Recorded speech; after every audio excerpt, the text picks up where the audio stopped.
Poco X5 Pro harganya 3,8 juta dan Poco F5 4,8 juta pas early sale. Duar. Berarti lo kemarin salah nebak dong ya? Lo kan nebak waktu itu F5 di atas 5 juta, men. X5 Pro-nya di atas 4 juta. Karena kan X5 5G-nya itu 3 jutaan. Iya. Jadi antar kasta bedanya sejuta, men ya? Ya salah intinya ya, my bad lah ya. Jadi ya nggak ada yang nyangka juga ya bahwa Poco Indonesia seselon ini ngasih harga gitu loh. Ini tuh di luar Nurul, bukan Nurul, Nalar ya. Lo nih speknya ya, X5 Pro nih ya. SoC Snapdragon 778G, AMOLED Full HD layarnya, internalnya 128 sampai 256 GB, RAM-nya 6 sampai 8 GB, IP53 anti cipratan, baterai 5000 mAh, charging 67 watt, terus Gorilla Glass 5 pula layarnya. Woi, lo tahu kan kalau harga smartphone 3 jutaan tuh biasanya dapat SoC apaan? Paling Snapdragon 695 atau Dimensity low ke mid lah, ya. Atau bahkan lebih rendah lagi dan malah jualan gimmick, iya kan? Nah ini gimana ya? 4 jutaan F5 dapat 7 plus Gen 2. Ini 3 jutaan dapatnya 778G. Dan ya nggak cuma itu doang sih, dengan berbagai spek-spek lain yang menarik nanti kita mau bahas gitu loh. Oh ya, by the way yang mau tahu Poco F5 kayak apa, kita udah review minggu lalu. Betul, linknya ada di situ. Itu aja under 5 juta ya. Gila. Ini tuh udah bisa masuk kategori harga bego nggak sih, men? Nah, ini gini. Kalau ini harga Poco F5, iya, menurut gue itu masuk ke harga bego. Poco X5 Pro itu Menjelang bego. Menurut gue tuh udah kategori yang bahaya. Kenapa? Karena orang-orang yang tiba-tiba nggak ada kebutuhan dengan harga yang seksi bisa tiba-tiba muncul satu kebutuhan baru, pengen beli. Lo tau nggak kayak di Alfamart, lo mau bayar terus ada tebus murah. Iya kan, tiba-tiba ada tebus murah teh yang tadinya ceban gitu jadi cuma 6.000 dan biasanya taruh di kasir depan gitu kan. Jadi kan yang tadinya lo ke situ lo mau beli deterjen, tapi lo lihat ada tebus murah, wah jadi tertarik juga kan gitu. Ini kayak gini nih belum masuk harga bego soalnya gitu. Nah, balik ke X5 nih. Ini kita masih ngomongin soal harga. Ini jadi benar-benar memang ada efek dari Poco merubah strategi penjualannya dari offline dan online menjadi kembali ke online only. Jadi kalau lo DNA asalnya ya. DNA asalnya kan begitu, zaman-zaman Poco Phone dulu kan. Nah, namanya lo jualan online only, lo pasti akan memotong banyak banget cost. Ya kan? Cost distribusi, cost pegawai juga. Mungkin kalau kalian tahu di negara kepulauan seperti Indonesia ini distribution cost itu tinggi, sangat tinggi dan sulit gitu. Terus kemarin ada yang terkesan drama kan di IG-nya Poco. Mereka tuh IG-nya mendadak kosong feed-nya. Kayaknya ya seperti yang kita bahas tadi ya, mereka lagi mau start fresh, clean slate dengan perubahan metode penjualan ini. Self factory reset lah istilahnya. Balik ke awal, yaitu online sales dengan harga bego, spek rata kanan. Nah, pertanyaan kuncinya, apakah Poco X5 Pro 5G dengan harga yang bego begini tetap bisa memberikan value yang baik? Nah, gue udah pakai handphone ini kurang lebih selama 2 minggu bergantian sama Alessa. Kita pengen share sama kalian sambil ngobrol, findingsnya apa aja. Seperti biasa, kalau mau tahu speknya A sampai Z, kita taruh di deskripsi, kalian cek di situ aja. Let's go!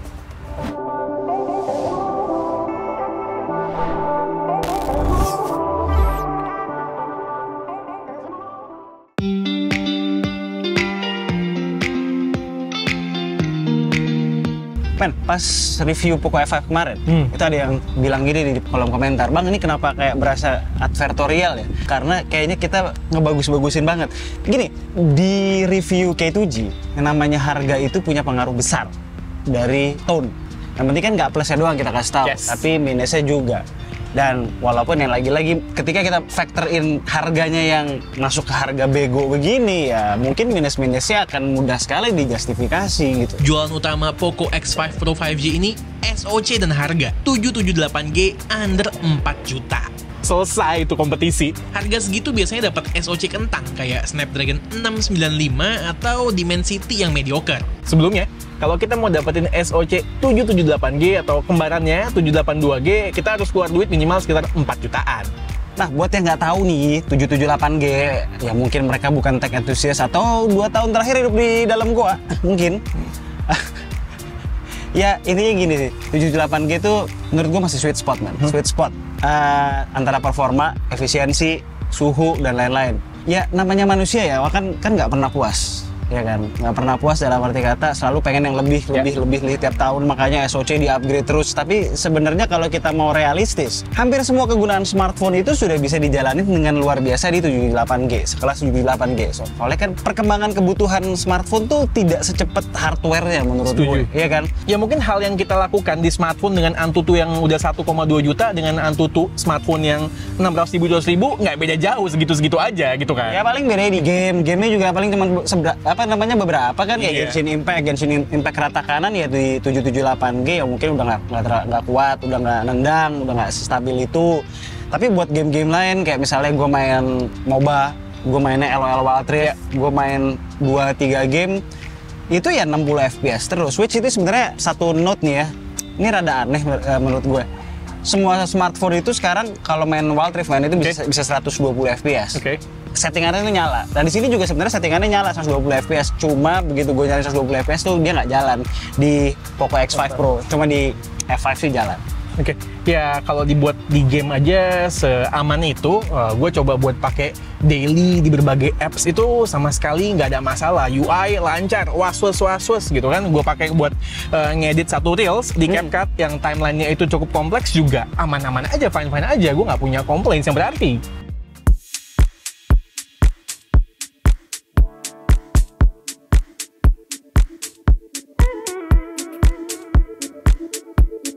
Nah, kita pas di review Poco F5 udah sempat bilang ya bahwa di pemikiran kita tuh HP Poco kalau memang harus luarnya kardus ya kan, tapi dalamnya ngacir, kita fine gitu loh. Karena memang konsepnya kan pokoknya jeroannya yang penting ya nyos aja. Fortunately, dengan harga segini, fitur-fitur lain mayoritas nggak kena korting. Tapi di sini kita nggak bisa bilang begitu karena desainnya kece, terutama yang warna kuning ya. Setuju. Kuning hitamnya tuh top banget bro. Suka banget. Ini ya selain Poco banget, tapi dipikirin kayak ada aksen button yang warna kuning juga, nyentrik. Ini warna favorit gue di antara semua warna yang available gitu. Bahkan kalau misalnya disuruh pilih sama Poco F5, ini kayaknya lebih sporty men ya. Iya.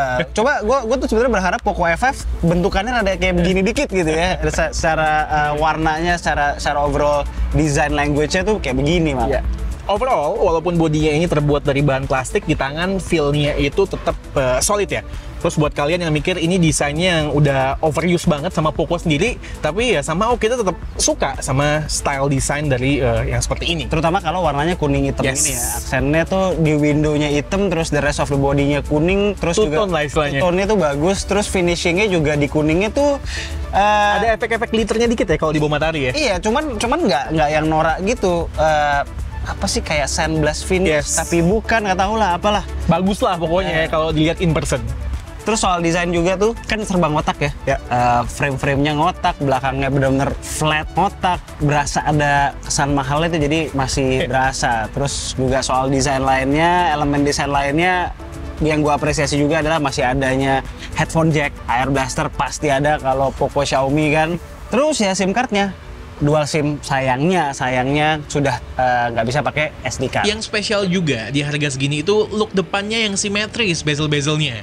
Teknologinya ini dinamain Flow AMOLED sama Poco. Ini tuh tipe AMOLED fleksibel yang bikin bezel layar bisa simetris di setiap sisinya, kayak HP flagship gitu. Layar AMOLED experience-nya seperti apa, kalian pasti udah tahu ya. Eye pleasing, gonjreng, enak banget buat dipakai menikmati berbagai konten ya. Terus spek basic yang penting untuk kalian ketahui, 120 Hz, terus brightness-nya bisa up to 900 nits ya. Jadi dipakai di outdoor kayak begini itu masih bisa kebaca dengan oke. Dan ketika dipakai gaming, menurut gue berdasarkan experience gue di LOL Wild Rift ya, jadi ya itu lengket aja. Jadi ketika lo swipe itu ya lengket gitu loh. Walaupun memang secara touch response rate sebetulnya ada penurunan dari generasi sebelumnya. Di X4 itu seingat gue itu 360 Hz di sini jadi 240 Hz. Ini kan ngomongin numbers ya. By numbers, by experience menurut gue sama-sama aja. Apa mungkin guanya nggak terlalu berasa ya kalian kabarin lah yang beli Poco X5 Pro gimana touch response rate. Menurut gue sih biasa aja. Nggak ada kekurangan atau apapun. iPhone aja yang digadang-gadang sebagai touch terbaik di dunia smartphone aja sebenarnya cuma 240 Hz kok. Dan gue juga pernah ngerasain soalnya ada touch response rate ya. Sampai sekian ratus, di atas 500, tapi ngambang ketika main game. Dan itu mungkin biasa di handphone curve ya? Handphone curve, gitu. Jadi kalau di handphone yang flat screen begini, gue jarang lah lately merasakan hal tersebut. Ya jadi overall dari segi layar kami nggak ngeliat ada hal signifikan yang di korting ya. Yang juga dari experience kita nggak kena korting adalah ketahanan baterai 5000 mAh-nya, ya kan? Kita bisa dapetin kurang lebih SOT 6,5 sampai dengan 7 jam. Itu easy banget lah pokoknya. Yes. Terus juga ngecasnya juga kenceng juga. Iya, 50 menit pakai charger 67 watt dari habis sampai dengan penuh. Sampai vibration motor aja itu nggak ada tuh kena korting. Jadi tetap empuk. Sedangkan kita tahu lah ada smartphone mid range lain yang bukan ada, banyak ya. Masih banyak smartphone mid range lain yang harganya 1,5 sampai 2 juta bahkan 3 juta lebih mahal. Vibration motornya kayak bajai. Nggak semurah. Ini nggak sama sekali.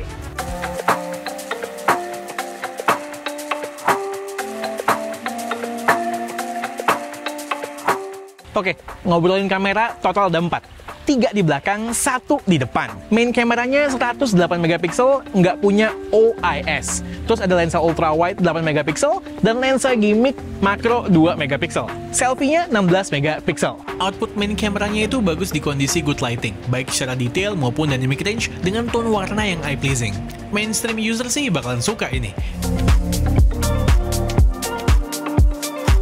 Di kondisi yang lebih challenging kayak backlight dan indoor lighting, detailnya berkurang. Night mode bisa membantu di kondisi indoor lighting, tapi berasa overprocessed jadinya. Nah, di kondisi low light baru berasa banget nih ketiadaan dari OIS, karena gampang blur juga jadinya. Hasilnya pun kurang reliable. Kalau mau lebih oke, coba lebih mendekat ke sumber cahaya. Foto portretnya sendiri kalau gue perhatikan cukup rapi. Karakter basic foto yang gue sebutin di atas berlaku juga nih buat kamera ultra wide dan kamera selfie-nya. Dimanapun kalian, intinya lagi-lagi cari sumber cahaya yang cukup. Untuk perekaman videonya gue suka ya, bisa up to 4K 30 fps. Yang paling penting stabil, lalu punya detail dan dynamic range yang oke. Walaupun emang masih ada sedikit kedut-kedutnya kalau kita perhatikan. Untuk perekaman video kamera depan, handphone ini bisa merekam up to 1080p 60 fps. Cuman yang gue pakainya adalah 1080p 30 fps karena di settingan ini stabilisasinya berjalan dengan optimal, dengan baik.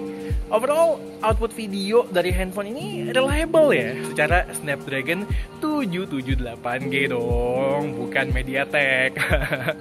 Intinya, harus gua akui, kamera bukan kekuatan utama dari Poco X5 Pro 5G. Tapi harus sadar diri juga kitanya. Dengan harga under 4 juta dan segala spek serta experience yang ditawarkan, nggak mungkin semuanya bagus. Terus ngapain ada Poco F5 dan seri-seri lain di atasnya lagi dong kalau gitu. Nah itu kan soal kamera ya. Salah satu weak points dari Poco X5 Pro ini. Dibilang weak juga. Ya harga 3 jutaan coy. 3 jutaan dapat begitu, dapat kamera ibaratnya udah bisa jepret bon buat rembes rembes ke kantornya udah bagus, udah seneng gitu kan. Tapi ini kan dikasih lebih. Iya, dikasih lebih, nggak sejelek itu juga, masih reliable lah di berbagai kondisi.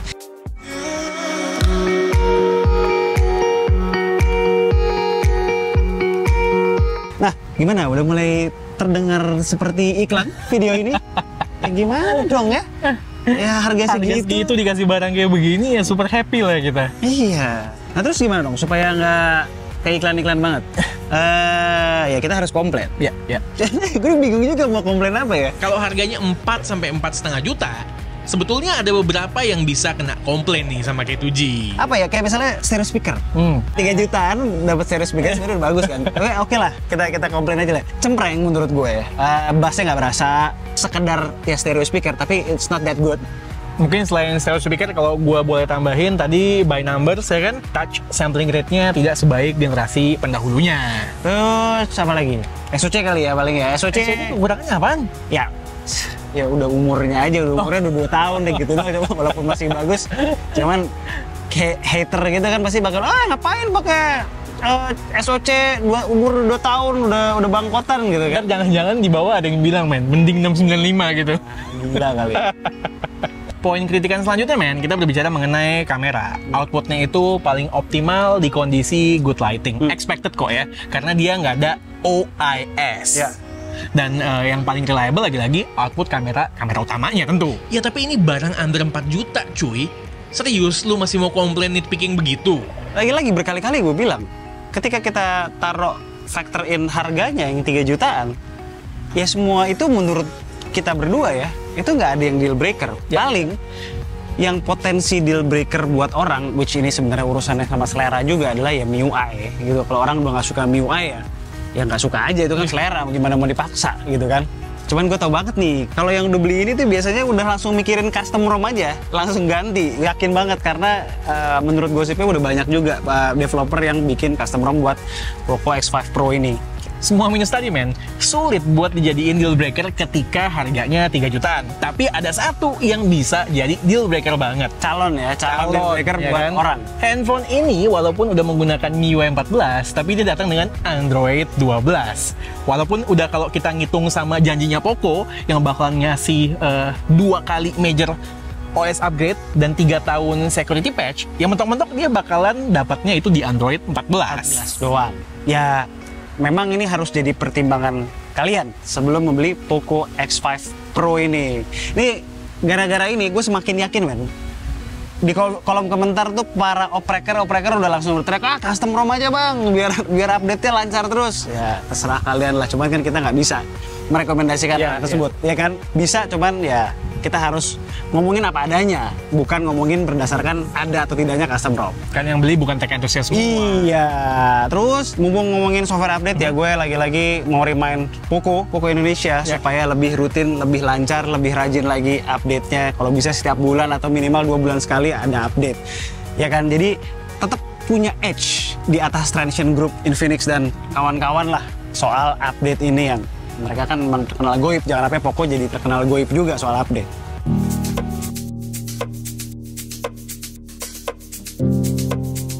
Oke, Poco X5 Pro 5G, si paling 3 jutaan. Cocok banget buat kalian yang nyari HP value deal dengan harga di bawah 4 juta rupiah. Terus pesan gue buat kalian yang masih mending, ya siapin dana lebih aja buat beli handphone yang harganya di atas ini. Simple, karena menurut gue Poco X5 Pro 5G di range harga segini udah value deal banget. Cuma sekedar saran dari gue, kalau kalian punya budget lebih, nggak cuma mentok di 4 juta, consider tetap Poco F5 karena ini lebih gokil lagi menurut gue. Alright, sekian aja video dari kami berdua kali ini. Gue Alessa, Gue Satish, and this is G2G. tunggu racun-racun kami berikutnya. Bye guys. Ciao.